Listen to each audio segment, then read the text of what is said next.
So technical fabric, like you can see, there is a lot of information over here. These are specially designed textiles. These are practically engineered, and the weave that we see, the weave contains engineering processes. Like the weave should keep intact all the technology that is going to be embedded into the fabric. So this is how we are going to discuss about more about technical fabric. It gives you UV protection, water resistance, includes breathability, and it also takes care of insulations and flame resistant. Well, this is how the technical textiles are divided into categories. We have technical textiles currently implemented at Agrotech, Ecotech, Geotech, Buildtech, Indutech, Hometech, Medtech, Pactech, Protech, Sporttech. In fact, all these athletes that you wear, all these swimming costumes that you wear, these are all nothing but technical textiles.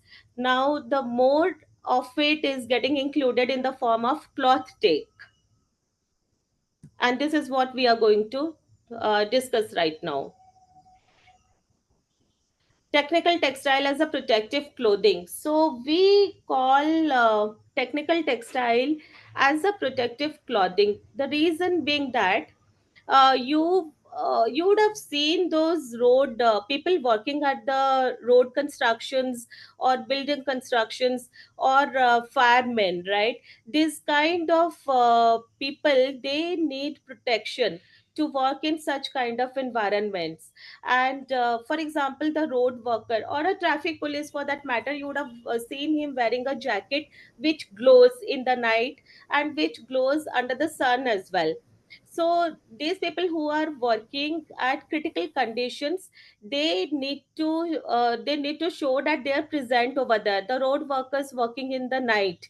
So when vehicles are speeding up on the road, and if somebody doesn't wear a certain kind of clothing which can show that he is there, he might end up into an accident, or anything for that matter. So this kind of textiles was actually innovated for to as a safety measure for these workmen. Now that technical textile, from there it evolved to be known as a protective clothing. So this those led that we think that it is a led thing and all, right? People wearing as a you would have seen them walking on the road and all, and people wearing a red color coat kind of a thing, jacket, coat, blazer, what you can call them. So these fabrics, these are actually fabrics, are not led enhanced plastics or anything like that. So these technical textiles have marked a new era of innovation.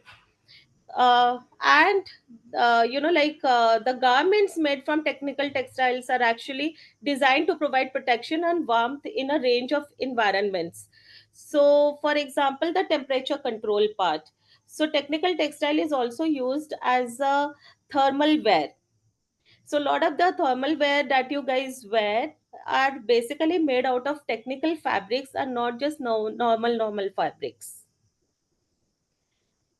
This is currently the market reach of technical textiles. As you can see, there is a forecast to grow at a rate of 5.8%, because the penetration of technical textiles as of now is increasing considerably. And definitely, the government of India has realized it during the COVID period, that how important technical textiles has been. The PPE suits that you saw people wearing during that time as a protective clothing. So they saw that it is important to pump in a lot of investment into the technical textile research and innovation. And currently government of India has come up with a lot of subsidies, and lot of subsidiaries are also going to open in and around the country to support the research and innovation, and make technical textiles get into the market, not just in the form of like those protective clothing worn by the work people category, the blue collar jobs rather, but also by people and children, wherein they can take care of the temperature control and fire insulations and many such things. The recent innovations in the technical textiles, which is revolutionizing clothing. So as you can see, there are a lot of research going on. I have just picked up very few important points. They include the 3D printing technology. So 3D printing technology are done mostly from the look perspective, and as well as this reduces waste in fashion. And then there are plant-based textiles. So now that what is this plant-based textiles? So normally what is happening is like, if we have to apply a chemical on the fabric, they are like, chemicals are harmful for health. We already saw the message that Shomya has presented, that they are toxic in nature. So now what is the replacement for them? The replacement is definitely using plant extracts, the natural extracts. So designers are now using sustainable materials like fruit cactus, recycled plastics. Well, recycled plastic is also a sustainable component. So recycled plastic instead of leather and fur. And they are introducing new plant based fabrics in the form of natural dyes and self cleaning features. And we have these smart textiles. So the smart textiles are nothing but behaves like a smartphone. It contains a lot of properties, and these days even electronic sensors and many such things can be embedded into the fabric to gain access to a lot of information. Like you can see here that Berlin has, there was a presentation, there was a showcase in Berlin, where they have displayed how smart technologies like sensors and heating are being added to the fabrics. Uh, and then they make it like, this smart textiles are, again, they are working out to make it cost effective and lot of these things. So as you can see, most of these fabrics are used in sportswear, healthcare, aerospace, and even expanding IoT in fashion. Then there are fabrics called as self-filling fabrics. So self-filling fabrics are practically, there are these chemicals that are induced into it. Again, when I say chemical, please read it and understand it as natural extracts, enhanced chemicals. So these particular chemicals are helped are exactly embedded, weaved into the fabric to repair small tears on their own. So if there is a small tear currently, we have to throw off our fabric, but these fabrics actually heal on its own. Then there are definitely the odor resistant, antibacterial, antifungal, fabrics. And as you can see, we have used a lot of these features in our product, the new product that we had launched in the month of November 2024. This is We have chosen very strategically, we have chosen technical textile as a as a fabric for our baby bear. And this is the first ever fabric which has 17 features inbuilt into it. As you can see, we have water resistant, we have anti-static, we have water repellent, even we have a coronavirus treated fabric, heat resistant, weather resistant, fire resistant, lot of these features that you can see. Then there is a quick dry option as well. Now, this is an interesting thing, and when we say that clothes are toxic, then how do you exactly know that your clothes are toxic? I'm not sure how many of us actually read the labels that are handed over by the companies, and how many these days a lot of brands are implementing blockchain so that you can go and see, if they just they have implemented blockchain in the form of a scan code. So the moment you scan this QR code that is there in the fabric, you can actually see that where this fabric has been manufactured, then your garment has been manufactured, and many such detail comes to you instantly on your phone. And this we have to do repeatedly and consciously, because we should know what we are wearing and from where this fabric has come. So how do I know if my clothes are toxic? Be choosy, be very choosy in picking up your clothes, because until and unless you are wearing the right clothes, your skin and your appearance. It kind of, even if you would be wearing a very smart color and all, but the appearance might give a dull look because it is impacting your body. So it's important that we look for god certified, we look for ecotex, we look for blue sign approved fabrics. Thankfully, our fabric, the fabric we have chosen for Doodle Dry, is a blue sign approved fabric. Now there isn't really a regulatory group for textile manufacturing, but the standards have been set by Ecotex and Blue Sign. Now, what are the impacts of wearing such kind of fabrics? You see, skin allergens are there, and then you see a lot of pollutants and all, and this actually affects your endocrine system. We'll get into the details in a few while. And this can also affect your reproductivity. And let me tell you, this is not just for women, but it also affects men. So this is interesting. One, are your clothes disrupting your hormones? uh, I'm not sure how many of us know about it, but yes, it does disrupts our hormones. And not just that, even the choice of a cloth is actually determined by your hormones as well. So there is this interesting fact that if your estrogen levels are high in your body, you normally go for nylon, satin, and poly kind of fabrics. But if your testosterone hormones are actually more in your body, then you choose cotton and linen. These are the this is the fact. I thought I'll share it with you. Now, let me come back. Are your claws disrupting your hormones? Yes, it does. So, this is something that you guys should understand, that it is very important for us to understand which fabrics are safe and which to avoid. And like you can see, they are like some fabrics, particularly those treated with certain chemicals, can act as hormone disruptors. I'll tell you what are those chemicals. They potentially affect our endocrine system, and they are called as EDCs. So they are called as endocrine disruptors. And now I'll tell you what are the chemicals that affect. So here you can see this, the hormone disruptors in our fabrics. These are called as, endocrine disrupting chemicals and EDCs. They interfere with your body's hormonal functions. They can mimic, block, or alter hormone levels, leading to various health issues such as reproductive problems, developmental disorders, and even cancer.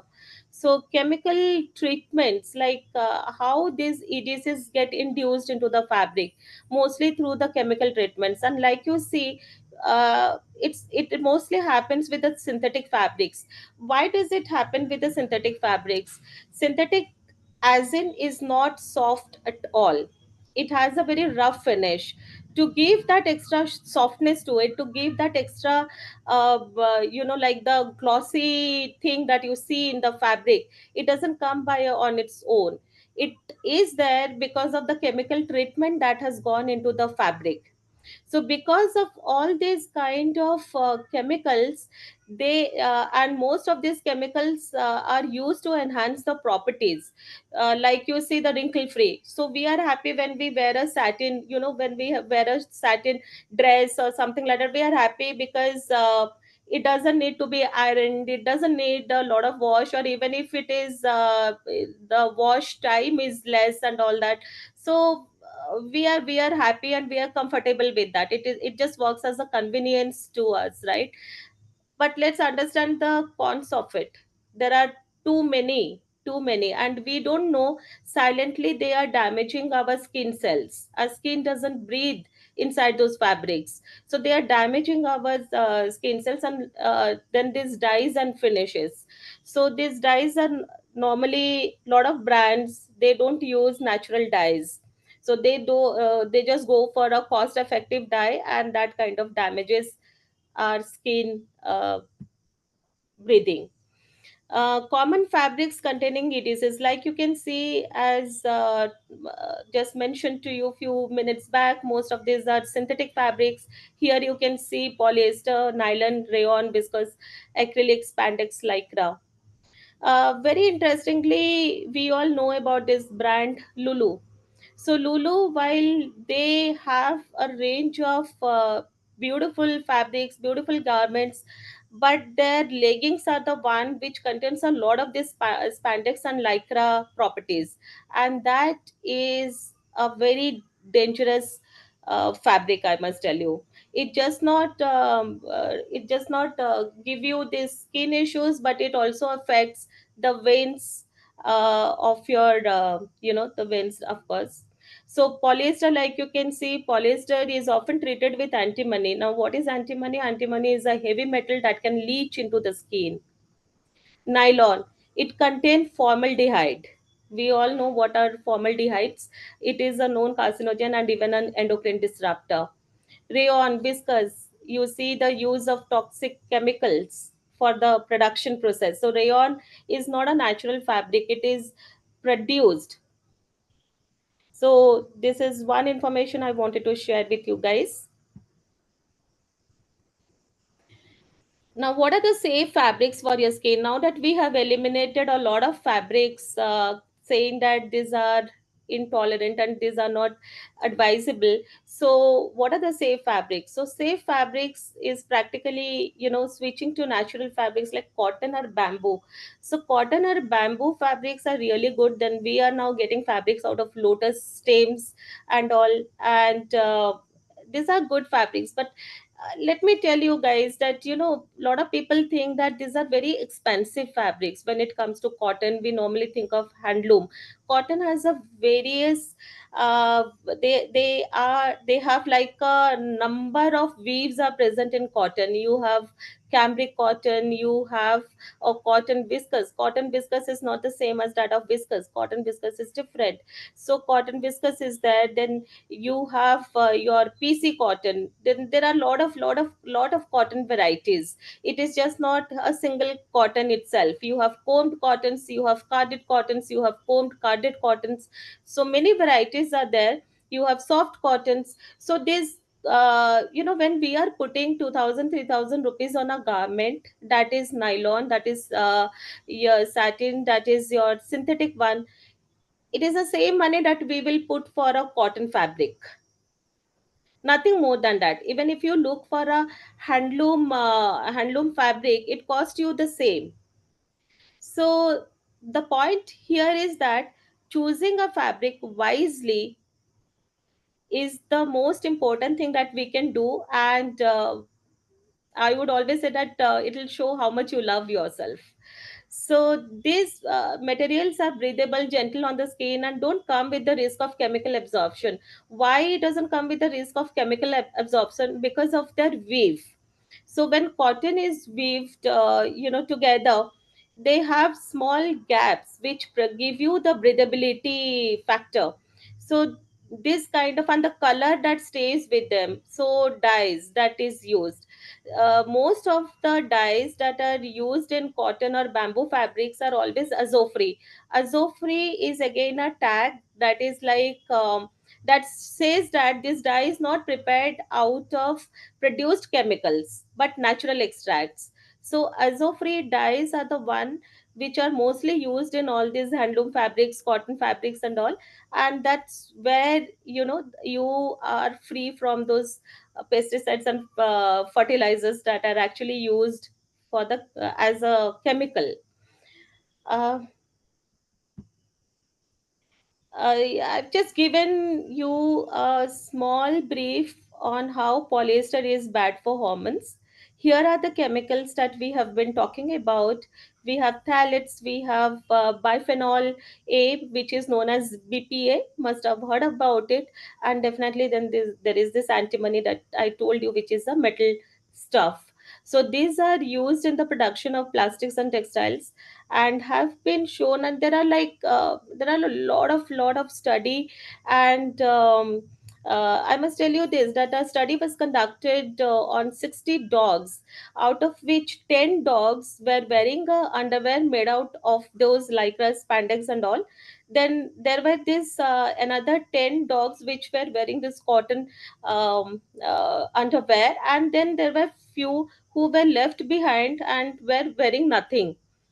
And the production of sperm is what was measured out of this experiment, and they could see a considerable reduction of sperm production in case of the dogs who were actually wearing a spandex underwear. So there are a lot of studies, and all of you should see that sometime at your convenience. Now, this is like a technical textile versus conventional textile. Conventional textiles are normally what we are wearing these days, and like you can see, these are mostly used for clothing or decoration. Spreading a table full of designs in front of you. uh, and then technical textiles are the ones which are optimized to offer qualities such as strength, durability, flame resistance, and many such stuff. Now, as you can see, there are brands who have already entered into technical textile space because of the consciousness that they are trying to bring into minds of people, and also to the environment, considering the environment threats. Like you can see, the terms call it as an intelligent fabric. They are, most of you would have heard about it, they are practically stain free and stay odorless for 30 days without washing. Or they also produce socks that remain fresh for an entire week, but it is again polyester based. You have Harfun. Harfun calls them as technologically advanced clothing. They say that there is a lot of science behind clothing, and they have implemented mostly six intelligent features into their fabric, which are wrinkle resistance, moisture wicking, anti-odor, four-way stretch, UV protection, ultralight breathable design. Mostly, both of these brands have been working towards the workwear experiences. Um, Now, again, this is polyester based, but we at Doodledry, we were thinking that they are mostly technical textile has entered into the world of adults, but we should also be thinking of babies, and we definitely want to discourage the use of polyester, so we went ahead with 100% cotton. Now, this is where I would like all of you to think about the responsible buying, attitude. So let's develop this attitude of responsible buying, which is also eco-conscious, and let's think of it for a while. Like I told you, we are ready to pay 2000, 3000 to uh, those kind of fabrics which kind of is causing damage and harm to our skin. And why not the same money we pump into something that can help our skin stay young and natural forever? So as you can see, the transition is happening, but is happening slowly, but it is definitely happening. Like you can see, many homegrown brands now working towards sustainable fabrics, which is also known as slow fashion. And the market size of slow fashion is actually growing, and is planned to take over fast fashion in another 15 years time. Although 15 years look long enough for us right now, but you may never know what happens in between. So here the companies are actually now trying to adapt to new standards, and a lot of money is also getting pumped into sustainable fashion. So slowly the cost of the fabric, the cost of a garment is going to be I mean, I understand that it is going to be reducing by a sizable amount. So if you say that for a handloom shirt, if you are paying 2999 rupees, in hardly a year's time, you would say that you would see that you would be actually paying around 1800s, 1900s, because handloom is also working towards scaling up mass production. And many entrepreneurs like us who are promoting the uses of such kind of fabrics which are eco-friendly are working day and night to see how we can increase the mass production through our through technical upgradations into the looms. So like